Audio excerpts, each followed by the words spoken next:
Hello అండి. ఇక్కడ మేము ఏం చేయిస్తున్నాం అనుకుంటున్నారా? అదేనండి, ఎండాకాలం స్టార్ట్ అయింది కదా, ఏసీ సర్వీసింగ్ అయితే చేయిస్తున్నాము. మేము ఎండాకాలం స్టార్టింగ్లో ఎండాకాలం మొత్తం అయిపోయాక ఏసీ సర్వీసింగ్ అయితే చేసి పెడతాము.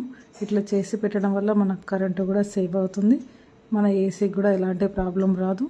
తర్వాత దీంట్లో డస్ట్ కూడా క్లీన్ అయిపోతుంది. అందుకే ఎప్పుడైనా ఏసీ సర్వీసింగ్ చేశాకే ఏసీని వాడండి.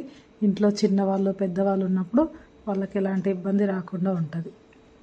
ఓకే, ఇప్పుడైతే ఏసీ అయితే మనం సర్వీసింగ్ చేస్తున్నారు. ఇట్లా ఏసీ పార్ట్స్ అన్నీ తీసేసి ఏసీకి అయితే ఇట్లా ఒక బ్యాగ్ వేసి పెడతారండి. ఇట్లా వేయడం వల్ల ఇది కడుగుతున్నప్పుడు దీంట్లో వేస్ట్ వాటర్ వస్తాయి కదా, ఆ వేస్ట్ వాటర్ కింద పడకుండా ఉండడానికి కింది నుంచి అయితే ఒక బకెట్ పెట్టేసి ఇలా అయితే వేసి కడుగుతారండి. చూసారా, ఫస్ట్ అయితే వాటర్ ప్రెషర్ తోటి వాటర్ పెట్టి కడిగేసి ఈ పార్ట్స్ అయితే పక్కన పెట్టేశారు. తర్వాత ఒక లిక్విడ్ లాంటిది అయితే వేస్తున్నారండి. ఆ లిక్విడ్ వేయడం వల్ల దాంట్లో ఉన్న ఏమైనా చిన్న చిన్న డస్ట్ ఉంటే వెళ్ళిపోతుందంట. ఇట్లా లిక్విడ్ వేసి మొత్తం బ్రష్ పెట్టి కడిగేస్తారు. మనం వీళ్ళ సర్వీసింగ్ అయితే చాలా బాగుంటుందండి. అండ్ ఏసీ మొత్తం కడిగేసాక దీంట్లో గ్యాస్ కొంచెం తక్కువ ఉందని చెప్పి గ్యాస్ కూడా నింపారండి. అండ్ వీళ్ళు ఏసీ ఒక్కటే కాదు, AC and washing machine, fridge ఇలాంటివన్నీ చేస్తారు. ఏమైనా ప్రాబ్లం ఉన్నా వీళ్ళని కాంటాక్ట్ అవ్వచ్చు.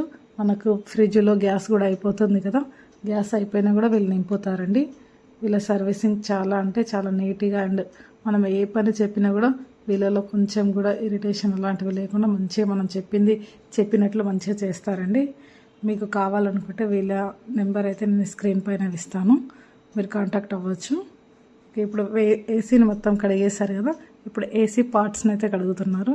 ఫస్ట్ డోర్ కడిగేసి దాంట్లో నుంచి మెష్ చూడండి, మెష్కి అయితే ఎంత డస్ట్ ఉందంటే మేమైతే 2 times సర్వీసింగ్ చేసినా కూడా ఎంత డస్ట్ వస్తుంది.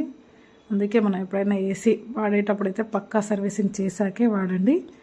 ఇట్లా వాడడం మనకే చాలా మంచిది. ఓకేనా, తర్వాత ఇది మొత్తం కడిగేశాక మనకు బయట అవుట్డోర్ ఉంటుంది కదండి, అవుట్డోర్ యూనిట్కి కూడా మొత్తం నీళ్ళు పెట్టి నీట్గా కడిగేస్తారు. ఈ ప్రెషర్తో కడగడం వల్ల మనకు అవుట్డోర్ నుంచి కూడా చాలా అంటే చాలా డస్ట్ పడుతుంది కదా. ఇంట్లోనే ఇంత పడిందంటే ఇక బయట ఇంకెంత పడుతుంది మనమే ఊహించుకోవచ్చు. ఇట్లా ఇంట్లో బయట మొత్తం కడిగించి ఏసీ సర్వీసింగ్ అయితే చేయిస్తాము. ఓకేనా, ఇలా చేశాక చూడండి ఎంత డస్ట్ వస్తుందో. ఇలా మొత్తం క్లీన్ అయిపోయింది. దీన్ని అయితే మొత్తం క్లోజ్ చేసేసి సెట్ చేశారు. ఇప్పుడు వీళ్ళు ఉన్నప్పుడే ఒకసారి నేనైతే ఆన్ చేస్తున్నాను. ఆన్ చేసి చూస్తున్నానండి. చూసారా, ఇంత ముందు కంటే ఇప్పుడైతే ఫ్రెష్ గాలి చాలా బాగా వచ్చింది. అండ్ మీకు కూడా కావాలనుకుంటే వీళ్ళని పక్కా కాంటాక్ట్ అవ్వండి. వీళ్ళ నెంబర్ అయితే స్క్రీన్ పైన ఇస్తాను. Thank you for watching.